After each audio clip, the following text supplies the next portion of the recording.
Stakeholders in the digital space have lauded the country's dedication to incorporating artificial intelligence (AI) in technology used for aiding people living with disabilities, PWDs.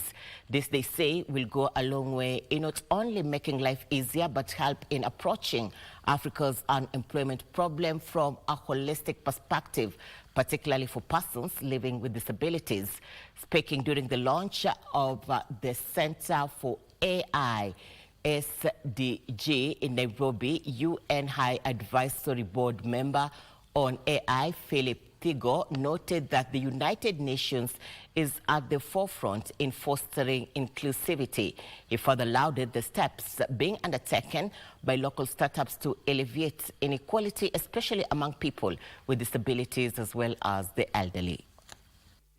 So we have because the challenge also is that if we do not have the complete piece, because we are 93% in Kenya is one of the few countries right now that is developing an AI strategy in a very inclusive manner. It's not been done anywhere else.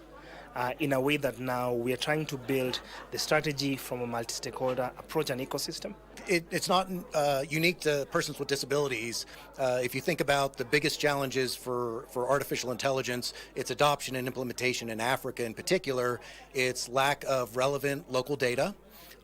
It's the skills gap in terms of the people who can actually develop and deploy. Developers, designers, and generally everybody to start thinking about persons with disabilities, not just as patients or users, but as customers. Please, government, the EARCs, the EAC centers that you had before that were doing diagnosis for these children, and then you took away those assessors and now you have made them CSOs.